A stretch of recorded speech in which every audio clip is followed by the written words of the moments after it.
Misalnya kados kula musuhan mbek Mustafa, ora mesti bener kula mbek kula kiai inilah. Mergo iso wae cara hukum Allah wong Islam mah iku welasi ha. Jadi orang-orang malah aku salahno pangeran. Senajan toh dalam konteks permasalahan bener saya. Misalnya Mustafa diutang aku 20.000. Janji Senin nyaur jebule gak nyaur aku ngamuk-ngamuk. Padahal duitku ning omah 2 juta. Iso pangeran nyalahno aku. Ya lha didik 2 juta kok ana duit 20.000 digawa wong mbok tagih iku wong alim ta ora? Kowe iku waras ta ora? Iso wae. Piye-piye dhuwit iku kabeh wae pangeran. Sing digawa Mustofa wae pangeran sing ning omah ya. Nah, saya ketika punya uang banyak di rumah iku mlebu ayat wa ingkana dzu usratin fanadhiratun ila maisarah wa antasaddaqu khairul lakum. Jong nak kowe dhuwitmu akeh sing utang kowe kei tempo nganti dia mampu membayar. Iku enak mbok ebrokno mbok sedekahno luweh apik. Dalam konteks Mustafa nyulayani janji ya dia salah, wong diutang kok nyulayani janji. Tapi dalam konteks aku nagih berlebihan juga disalahkan pangeran. Wong ora ono emergensi kok nagih. Kecuali ning omah gak ono beras, nek aku ora nagih bojoku mati. Tapi rai kaya aku kan gak ngalami ngono. Dadi iki wong melarat nganti ngono kan butuh bakat. Paham ya? Itu melarat kok nganti ora nagih wong ra iso mangan. Ono melarat model ngono. Ora gen mosok ngono.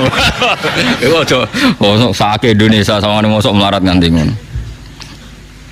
Nah, kita ini nak musuhan mbek orang selalu masalahnya demikian. Kebenaran yang kita alami itu semuanya itu subjektif. Nak wis ana pembanding ku ketok ora bener. Sekolah bolak-balik nyontono. Kula bolak-balik nyontono tenggene dawuh kitab hikam niku.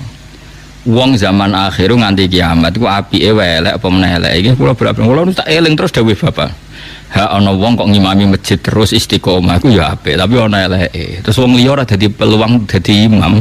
Mergo masjide dikangkangi. Iku mbok istiqomah mbok mahjubno wong liya. Akhirnya alumni pondok liya kandidat imam-imame tereliminir kabeh. Wong nganti watuk-watuk imam ra gelem pensiun, alasane istiqomah. Nah, teng daerah kula nganti ana guyonan, ana wong tuwek khutbah, tiang takwa watuk. Terus Allah mlebu swarga. Sing ngrungokno ati bingung. Maksudnya tiang takwa Allah, mlebu swarga. Pas muni tiang takwa watuk. Terus muni Allah mlebu swarga. Terus jare mamal ya baleren Mbak dadi khutbah. Akhire kalimatnya kacau. Ya maksudnya itu tiang takwa Allah mlebu swarga. Tiang takwa watuk gigil. Terus no. Kacau. Nah ini seperti ini istiqomah apa mau kalah mbek wong liya? Mau kalah, tapi mbok arani elek wong istiqomah kok elek. Kita hidup di zaman akhir tuh seperti itu. Kowe ngritik wong tuwa iku ya salah, ya ono bener, ya bener ya ono salah ya. Makanya masyhur dalam aturan usul fikih madhabuna shawabun yahtamilul khata' wa madhabuka khata'un yahtamilus shawab. Kalau kita sedang beristihad, taruhannya begini, pendapat saya benar, kamu salah, tapi yang mungkin benar. Tak ulang lagi ya, pendapat saya benar tapi mungkin salah, pendapat kamu salah tapi mungkin benar. Tapi taruhan awal saya dulu yang benar, mungkin salah.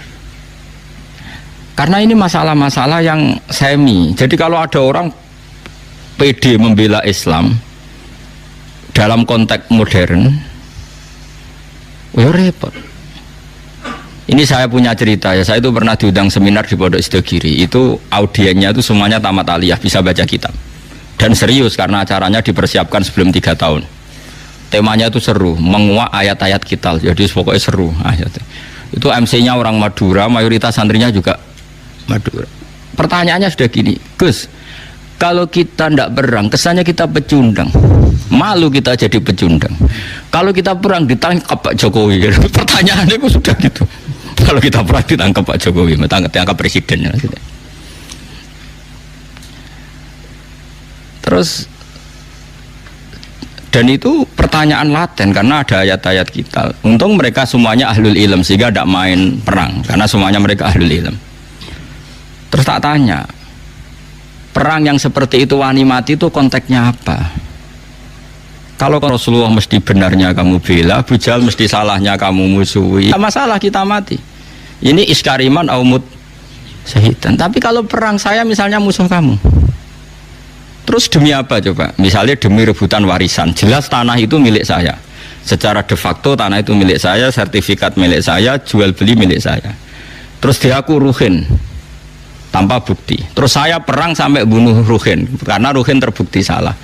Dalam konteks tanah ini mungkin benar saya, tapi apa betul demi tanah sampai membunuh orang mukmin? Paham ya? Wah ini demi hak apanya? Wong tanah saya kehilangan setengah hektar saya tetap kaya. Mendesaknya apa? Makanya kalau di bab sial itu contohnya gini yang boleh membunuh orang mukmin. Saya digarong orang yang saya kalau tidak bunuh dibunuh. Nah itu contoh karena ini taruhannya nyawa dengan ini ndak. Makanya di bab sial orang fikih nyontokno gini, kue PTM dicolong. Demi harga diri bajingane mbok gwedak nganti akhirnya kue dipateni toko mata ini. Pertanyaannya pangeran demi pitik wae kok paten pinaten. Nah, semuanya itu ihtimal dalam konteks modern. Maksudnya modern itu selain Rasulullah itu semuanya sekalipun itu perangnya Sayyidina Ali dan Sayyidina Muawiyah itu semuanya ihtimal. Makanya kata ulama sanggepnya bodoh bener itu sahabat masalah istihad. Tapi setelah sahabat nggak ada perang yang dengan dalil hujah yang wadihah yang jelas karena potensinya sama-sama iya, sama-sama tidak.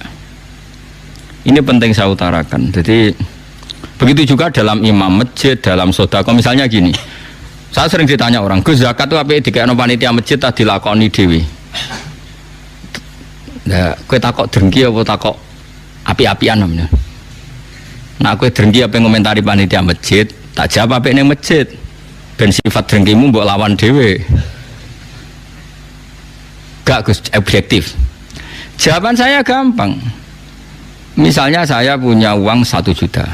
Kebetulan yang miskin itu ponakan saya atau orang yang tidak wajib saya tanggung. Jadi zakat itu kan nggak boleh diberikan orang yang wajib ditanggung. Misalnya anak istri kan wajib ditanggung, tapi kalau ponakan misanan kan sudah ndak tanggungan, ndak wajib maksudnya ya boleh dilakukan. Maka aturannya Quran jelas dahulukan dil kurba, orang yang punya unsur apa? Kerabat. Dan saya tahu kalau saya kasihkan masjid 1 juta dibagi 1 kampung itu nanti ponakan saya untuk selawehu. Itu ora kena tuku beras. Tapi nak saya sendiri yang memberikan iso keduman 300.000-an dan atau keduman 1 jutaan.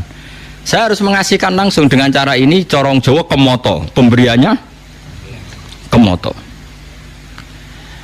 Tapi ada ulama yang cara berpikir tidak seperti itu. Min awalil amri zakat itu harus merata. Wes ora kemoto lah, sementing sak desa keduman. Kayak manuk doro ra Allah. Termasuk mazhab Syafi'i yang dikontrol oleh ashabnya adalah mazhab ini. Ini dengerin yang ada di Mu'in di Anam. Zakat itu asnafnya akan 8. Pinten? 8 ini anggap saja di era modern tinggal berapa sekarang? Yang permanen ada itu fuqara, masakin, amil tidak mesti ada. Saya itu tidak yakin kalau amil di masjid itu amil betulan. Wong mau nyateti terus ngerame-rame mbek rokokan ngenteni wong daftar. Kadang ya ana lanang wedoke ya mau pacaran bobo ya ora roh lah. Pokoke sebagian iku ya ora islami banget. Mbek rokokan ngenteni pani apa wong. Dulu itu amil tak ceritane ngeten nggih, Pak. Dulu amil itu Nabi itu hidup di Madinah. Itu amil itu disuruh ngambil zakat tuh di Yaman. Ya Madinah sampai Yaman jaraknya coba bayang zaman itu, gak naik pesawat.